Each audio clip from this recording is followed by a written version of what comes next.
Hey everybody, so in this video I'm going to talk about why I put my piano students through 6 or 7 weeks of performance training before each recital that we have. I do work only with serious adult students. In my last YouTube video that came out, I think I talked about how we had a recent online student recital, and it so happened that everybody played really well, very solidly, very musical. If there were any kind of little things that happened, everybody went on very professionally. Of course, it's never like an absolute guarantee, but as a whole, like everything was very solid. I was very happy about it, and the students were very happy as well. And I'd like to think it's because of the way that I go about preparing them in performance training. And I am not the sort of teacher that just says like, hey, maybe we should do a practice performance. I'm like, we are doing this for the next 6 or 7 weeks. And I'm going to talk about why I do that. So on this channel, I hope to share with you guys strategies, thoughts, mindsets, etc., often of my own creation, that I hope will help you in your piano playing, hopefully other areas of your life as well. And there is this idea of quantity leads to quality that I love, that really doesn't apply only to performance training. And I'm going to talk about that a little bit in this video, but as that implies, when you do a certain quantity of something, hopefully not mindlessly, but honestly, even on its own, even without any kind of super special intention, usually things will start to improve. And performance certainly falls into that category, where if you do, let's say, like 20 practice performances, even just for yourself, before you have the real performance, you just have a lot more chances to gather data, a lot more chances for things to go wrong. Like you'll just be able to start thinking on the fly, and not only will you become better at thinking on the fly and improvising if things go wrong in general, but you should also have gathered data on which areas are weakest, which areas are strongest, and so on. And so all other things being equal, even if I'm not paying any special attention to what's happening in performance, if I have 20 practice performances versus like 2 practice performances, almost certainly I'm going to do better in the real performance. Again, even without any other additional special mindsets. So this is why, for these 6 or 7 weeks of performance training, like, first of all, I don't want that time frame to just be like 1 week. If it's only the week before the recital, and then I tell students or tell myself, hey, maybe we should do some practice performances, or maybe 1 practice performance. I mean, there's almost no data that we have a very small amount of data that we can gather. Let's have the 1 practice performance. So then this one thing went wrong for the student, maybe near the beginning. Everything else went great. Then we have the real performance. And first of all, we don't know if the one thing that went wrong in their practice performance was just a fluke or not. If we had had 10 performances and that part in the beginning went wrong all 10 times, then we would know, like, wow, we got to pay really special attention to that. But we don't know that. So really, it could be that was just a fluke, that part went wrong, and there's other parts that are way more dangerous, and we don't know that because we didn't data gather from a lot of different performances. And then also, in general, the student only had 1 practice performance in this thought experiment, and it was within a very brief time frame. So it's not like they got used to it over like a month or 6 or 7 weeks. It was just this 1 week that they practiced the performance mindset this one time. And so they're likely not going to be able to adapt if anything different at all happens in the real performance. And unfortunately, probably some different things will happen. There may be a different environment, there may be a different audience, it may be a different piano, they may be feeling differently on that day because they're nervous. And so let's say that they don't mess up this one part near the very beginning, but instead they mess up this part like in the middle or near the end that they've never messed up before. They probably won't even know how to react to that. They'll be like really surprised, they'll be under a lot of pressure, and they may not even be able to finish the piece, unfortunately. So I think in general, the idea of 6 or 7 weeks where the person is learning the performance mindset, learning this idea of like, oh, I got to keep going and fake it and just make something up if I make a little mistake. I don't want to go back for anything. It's a lot better to play a wrong note and go on without any stopping rather than have a hiccup or restart or go back for anything, even if it's an important chord. I want to not give up during the performance internally. I want to be able to, like, if I'm rushing, to like slow down on command. And like, there's all these different mindsets and nuances that really take some time to train, especially if it's the student's first performance. But even if they're very experienced, to get back into that serious mindset, to understand the order of prioritization and this like going on no matter what, being like really right up at the top there, it really is an excellent idea, including even for myself, to do this over a more extended period of time so that you can, again, gather the data and also become better at reacting to things that happen on the fly as well. So that's kind of like in general why it's got to have like a longer time frame. There's just more things that happen to you, and then you become better at predicting those strong and weak areas specifically, and then also in general reacting to things that may happen to you. And if you're performing your recital pieces every day, that's what I recommend for the 6 or 7 weeks leading up to the performance. I mean, that is a huge amount of data gathering. I mean, that's if you're let's say it's not even like every day, but it's like 5 days a week or something like that. I mean, with 6 or 7 weeks, that's like 30, 35 practice performances for yourself, even if you just do it once a day. And guaranteed, if you circle and date the areas that went wrong, especially if you record yourself. I have another video that was something about like data gathering for piano.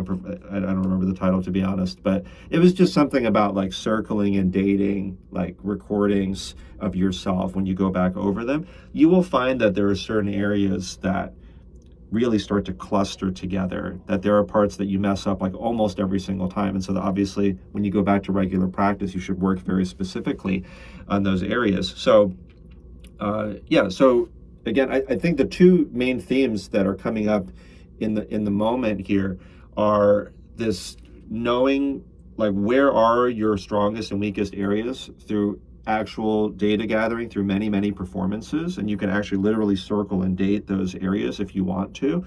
And then also just like that many performances of that given piece or pieces happening to you. Like let's say that you mess up the beginning one and you mess up the ending, like some other random thing happened, like this one part you forgot and then you have to like make something up.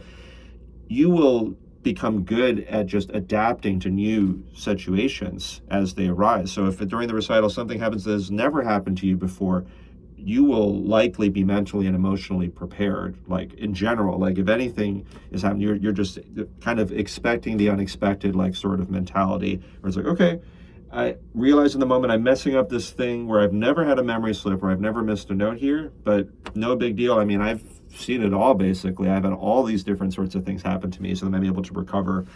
And along those lines, performing for a different person for 6 or 7 weeks leading up to the performance, it doesn't have to be a different person, but I think it's nice. If it's the same person for 6 or 7 weeks, I think that's also fine. It generates pressure in a different way because the person heard you a certain way the week before. If you performed poorly, then the next week you still want to see if you can perform better. If you performed your very best the week before, there's a pressure to see if you can perform up to that same standard, or possibly even better if you've been improving. But I think it's really nice if you have a variety of like, friends, family members. Maybe if you're in like some of the adult students that are with me, we have some really unusual programs for serious adults. And so then you have other sort of like-minded people that you can perform for. And so, yeah, if you perform for different, I mean, there's nothing really that's a true substitute for performing for another human live. And if you can perform for different people, then I think that that's even better in many instances. So, and if you do that those 6 or 7 times, at least once a week, and sometimes it could even be on different pianos and different environments, especially if you're planning on performing in an in-person recital ultimately, where you want to adapt to a new piano or different environment, different conditions. I think that that's really useful, because you want to also, in addition to playing for yourself each day on a regular basis, by performing for different people, I mean, this should put you out of your comfort zone. It should cause your body to react in unexpected ways, right? Your heart will beat faster, the adrenaline will be going, and so on, much more like the real performance.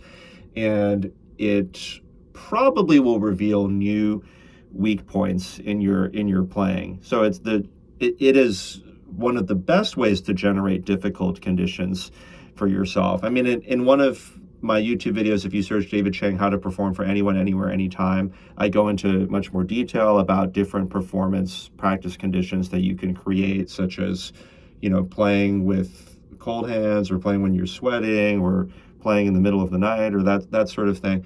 But yeah, again, performing for another person, I don't think that there's any like true substitute for that. And whenever you have any of these sorts of difficult conditions, it is, like let's say something went wrong near the beginning of the piece that's never gone wrong before. Rather than dismissing it, you've instead gathered like a crucial bit of data where you're like, okay, well, this section under pressure actually doesn't hold up well. It was totally fine when I was on my own, but the moment that I played like for my mom or somebody, it completely fell apart. So in fact, I don't really know it. Either the muscle memory isn't strong enough or your mental awareness of the section isn't strong enough, or both. Maybe you want to reconstruct your learning of it and practice in little tiny sections, maybe using my methods in order to know it that much better so that it can hold up under performance pressure. So when students play for me and they say like, oh, David, I've never messed this part up before,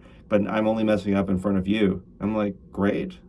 That's so useful. That means that our lesson's really useful, because if you get way more nervous or you mess up way more, like, so, and some students don't even say that they're nervous, which is pretty interesting. They're like, I don't feel any more nervous playing in front of you. And yet I play consistently worse in front of you. I'm like, okay, well, that maybe means you're subconsciously nervous or your body is still reacting differently. You still think that this is a more dangerous situation on some level. So that's great. That's useful. I can make you mess up in ways that you almost never mess up or you never mess up on your own. So then you should circle and date those areas, and those are the parts you can pay special attention to. What a blessing it is to have things go horribly wrong in front of me before the real performance, or in front of your like best friend before the real performance. So, and that kind of, because I have some notes off here on the side, but obviously you guys probably figured out like I speak off the cuff a lot.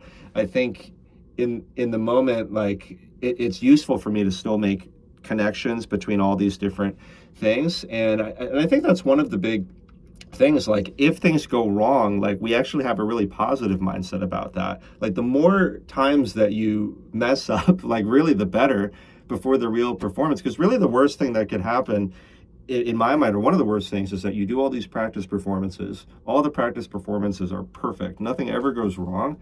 And then in the real performance, something goes wrong for the first time and you're completely blindsided and surprised and you have no idea how to react to it.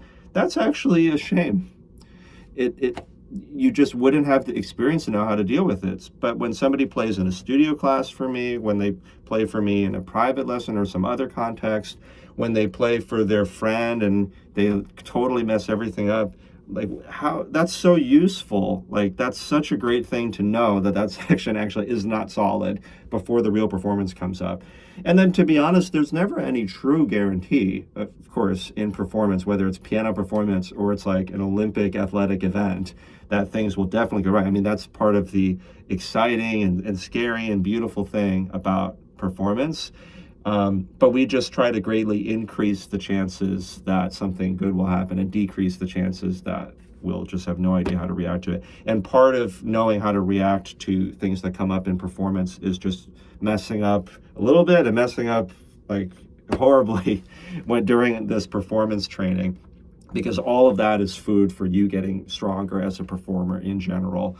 So, okay, well, I think I've inadvertently probably already explained like how quantity leads to quality in piano performance training. Yeah, that's that sheer amount of performance for yourself, for other people in all sorts of different conditions and everything, that like all of that quantity, all of the data, again, being, purposely redundant, it's just so much information about which areas are more likely to be strong, which areas are likely to be weak. And so you obviously will spend special time mindfully practicing those weak areas, but still spending some time on the so-called strong areas. You don't want to just completely ignore those either. And so you're getting much stronger that way. You know what to expect in terms of this information and data that you've gathered. And then in general, you become better at improvising on the fly, reacting even to never before seen situations, because you have experienced so many situations. You've messed up in so many different contexts. So even if new things come up, you're going to be much better prepared. And along those lines, I think one of the last things I'll say is this idea of being ready to perform in basically any situation short of something that's like detrimental to your health or like literally dangerous during the 6 or 7 weeks of performance training. No excuses. And so if students are going to perform in this recital and they're like, oh, and I'm like, okay, well then you got to go through this performance training. They've signed up for the premise of it. I am basically not hearing any excuses for why they can't perform during this. So if they attend a private lesson with me, a collaboration call in one of our special programs, a studio class, and they say something like, oh, like, I am feeling really tired today, and I'm not really sure if it's a good idea to perform, or like, well, I mean, the prelude is good for this Bach, but then the fugue isn't really so good. Like, I've really only just memorized it. Or, oh, I've been traveling for 10 days and I haven't gotten to play at all. Believe it or not, in pretty much all these situations, I'll be like, well, you're still going to perform. We're still going to do it because there's no downside to doing it. If it goes well, then they've gained confidence. Like, wow, even when I'm really tired or distracted or whatever, because it's like in the real recital, like your mind's going to be different anyway, right? That you're going to be under stress, your body's going to be reacting differently, and so on. So, so it's excellent practice as long as it's not detrimental to your health to be practicing some sort of different conditions. So in the best case, you think like, wow, even when things are less than ideal, like I'm not performing under ideal conditions, I can still perform this well. And let's say that things go poorly. Well, to some extent we expected that, so we're not like super disappointed anyway. And then we think like, well, even under these really difficult conditions, these areas still went right. So that's interesting, because probably not everything's going to go horribly wrong. And then these areas didn't go as well. So could it be that when I'm under stress in the real recital, the real performance conditions, these are areas that'll be more vulnerable? And often that turns out to be the case. So, as I've said in other videos, the only thing that's at stake really is our own egos. As long as we feel like we're in a safe space, we open ourselves to the premise of performance training. I mean, we basically can only win. Like, either things go well, we get more confident, or things don't go as well, and we just learn more about which areas are most helpful to work on. So usually the practice conditions under those practice performances, even under difficult conditions, that will show us the areas that are most useful to work on. And even apart from knowing what is most useful to work on, again, it's still contributing to our overall experience. Like, the more practice performances that you put in, the more likely it is that you'll do well in the real recital. So as you probably guessed from this video, I will give extremely nuanced, detailed comments to students. There's a lot more to the performance training, but I really believe that even if I were like a mediocre-ish teacher and I didn't give super detailed comments, all I did was just say like, hey guys, we're gonna do practice performances for 6 or 7 weeks instead of once, I absolutely believe that everybody would perform better just from that alone. So it's a very easy thing to implement. So try it. If you're a teacher and you don't do this, just have your students do practice performances every week for you, or preferably for other people as well too, for family members and so on. Ask them to perform for themselves each day. If you're a student, you're just learning for yourself or whatever it may be, then implement this yourself. Put yourself through performance training. That's what I do.